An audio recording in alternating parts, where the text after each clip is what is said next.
buenas a todos. En el vídeo de hoy me gustaría hablaros de unos personajes que en sus pocas apariciones gustaron a mucha gente, pero desaparecieron repentinamente y sin dejar rastro. Y es que realmente estaban destinados a ser un anuncio con patas. Exacto, hoy vamos a hablar de los Caballeros de Acero o Steel Saints. Estos son Ushio de la Cloth Marina, Daichi de la Cloth Terrestre y Sho de la Cloth Celeste.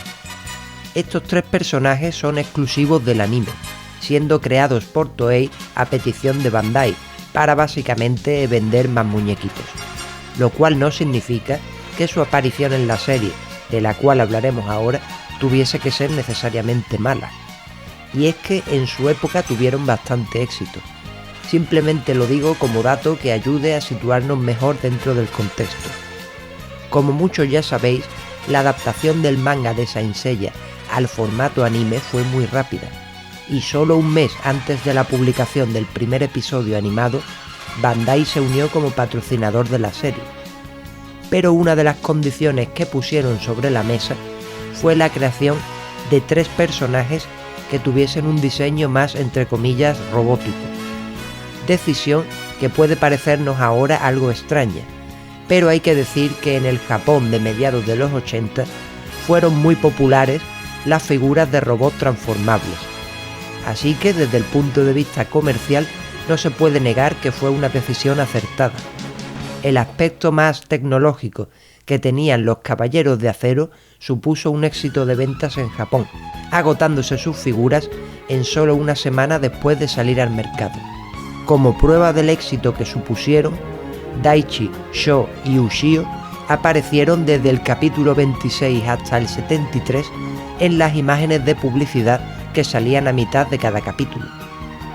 Pero en el anime desaparecieron tan de repente como aparecieron, siendo vistos por primera vez durante la pelea de los Caballeros de Bronce contra Babel de Centauro, y haciendo su última aparición cuando Seiya, Shun y Yoga parten junto a Athena hasta el santuario. Es sabido que Toei añadía a veces a personajes exclusivos dentro del anime por diversos motivos.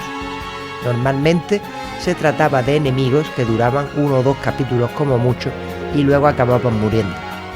Pero también añadieron una saga completa de relleno, como fue la saga de Asgard, para darle más tiempo a que el manga pudiera avanzar.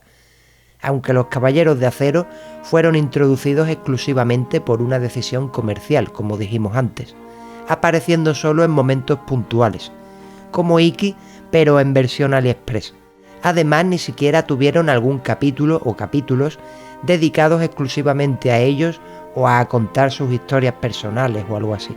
Y como mencioné antes, desaparecieron del anime de la misma manera repentina en que aparecieron, y tampoco se aclaró el motivo.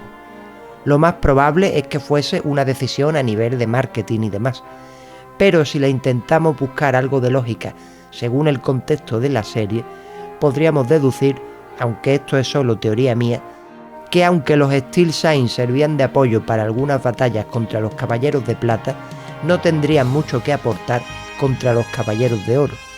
La diferencia de poder sería abrumadora.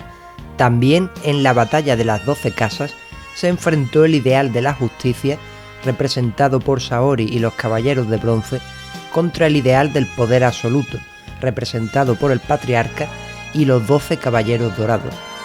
Por lo que tener a, salvando las distancias, 3 versiones de Iron Man por ahí dando vueltas quedaría un poco raro y podría hacer perder seriedad a la trama. También, cuando tanto el manga como su anime empezaron a profundizar en temas más con un trasfondo más mitológico, los Caballeros de Acero y sus armaduras tecnológicas empezaron a sobrar un poco, en mi opinión. Bueno, y ahora toca conocer la historia detrás de la creación de estos Caballeros de Acero. Como todos sabemos, después de su viaje a Grecia, Mitsumasa Kido vuelve a Japón con la bebé Athena y la armadura de Sagitario, la cual le había sido entregada por Aioros antes de morir.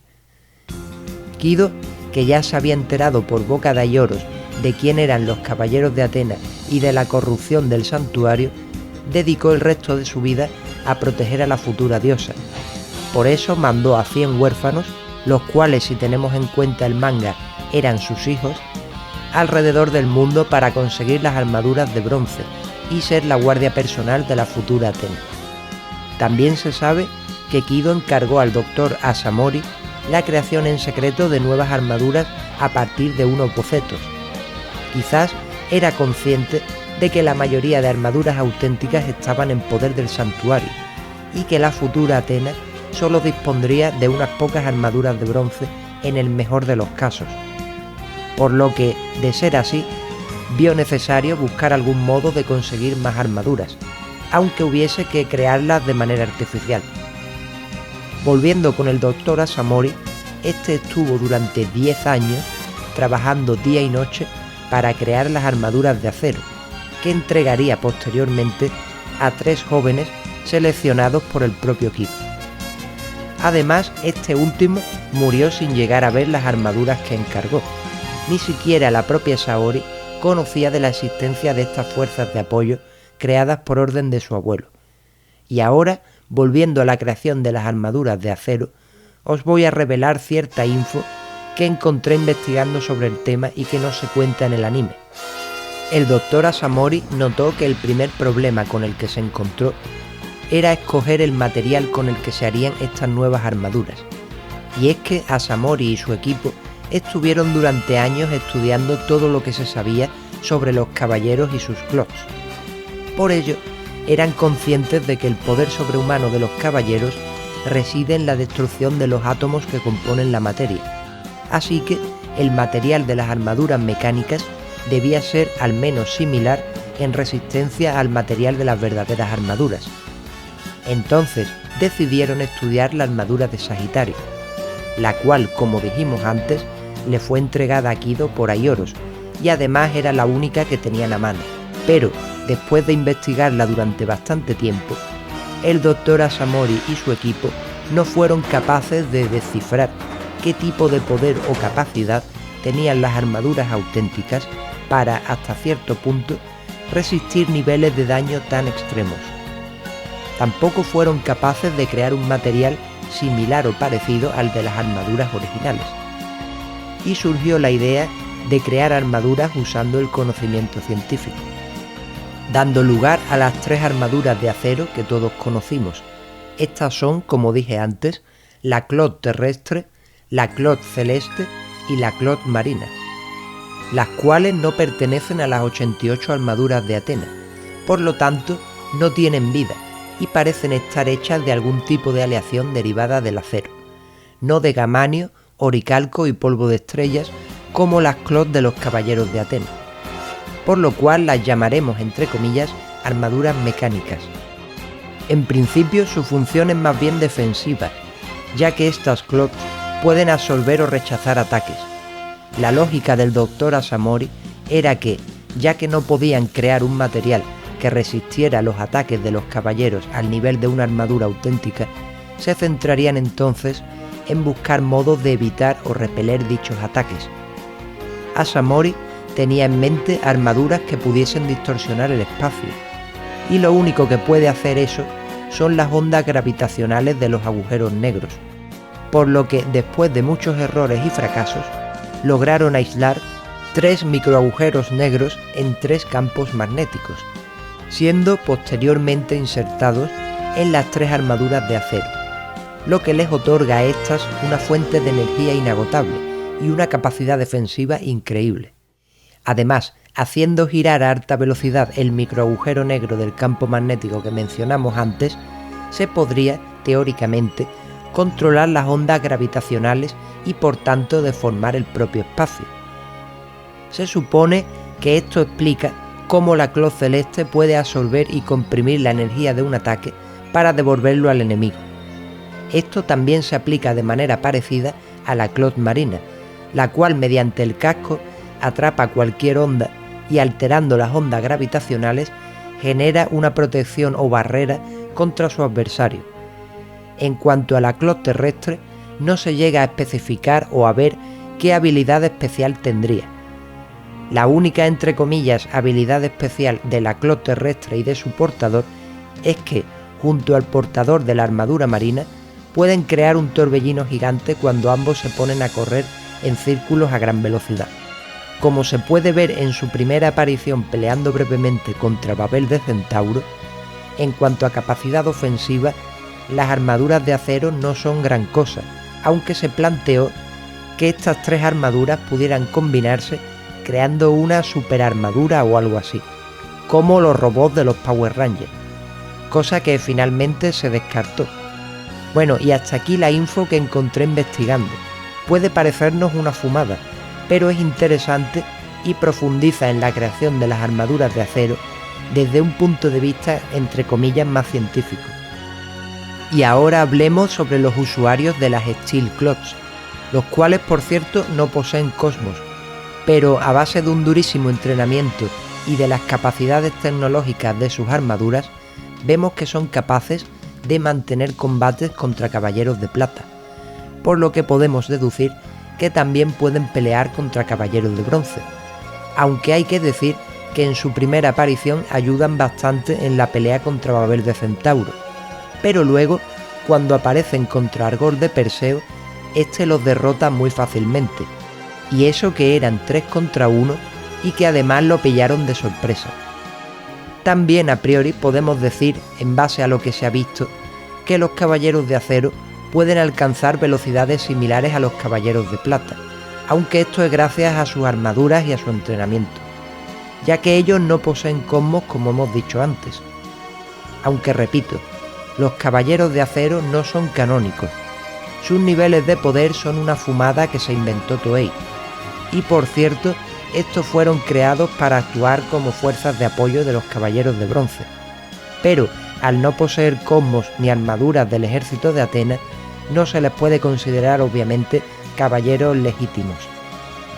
Aunque ahora toca hablar de la infame Saint Seiya Omega, porque aquí también hacen aparición los caballeros de acero de la serie clásica, siendo conocidos además como, entre comillas, caballeros legendarios, aunque este título es más bien honorífico, ya que estos pelearon brevemente ayudando a Seiya y compañía, los cuales sí son los verdaderos caballeros legendarios.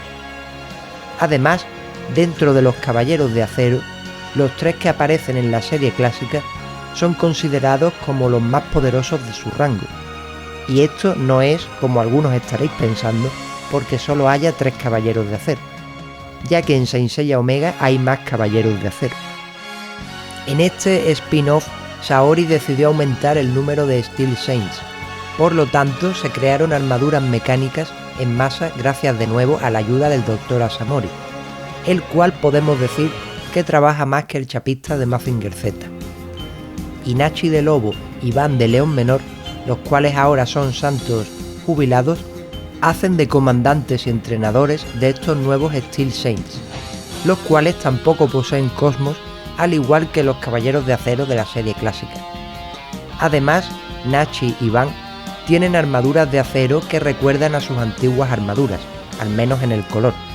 Volviendo a los 3 caballeros de acero de la serie clásica, es cierto que aquí en Omega se les ve bastante superiores al resto de caballeros de acero genéricos, que como los hay a montones y caen como moscas, parecen ser la versión futurista de los antiguos soldados rasos del santuario, a los cuales cualquier caballero de bronce mataba de 5 en 5 si sacaba el puño a pasear. Aunque realmente podríamos decir que el caballero de acero más poderoso de todos fue Subaru, el cual acabó siendo ascendido a caballero de bronce y luego, por azares del destino, resultó ser el villano principal y final del spin-off. Pero bueno, eso es otra historia que no contaré.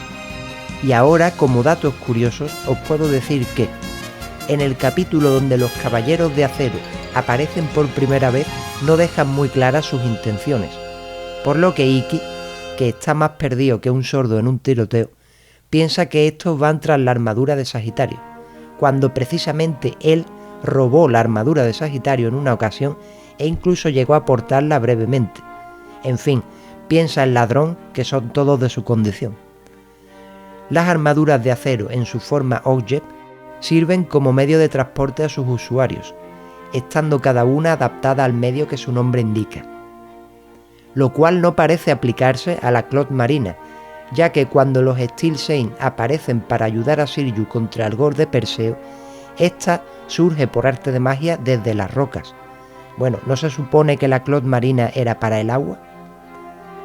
Las 3 armaduras de acero originarias están inspiradas también en constelaciones. La armadura terrestre representa a Vulpecula, la armadura marina representa al Dorado y la armadura celeste a la Tucana. Pero esto es algo simbólico, ya que como dijimos antes, estas armaduras no son parte del ejército de Atenas. El que representaran constelaciones fue otro añadido de Toei para hacer a las Steel Clots más acordes al contexto y al lore de la serie. Se supone que las armaduras de acero originales tienen una potencia superior a las armaduras de bronce, aunque no se especifica a qué se refieren con esa entre comillas potencia, ya que éstas no tienen vida.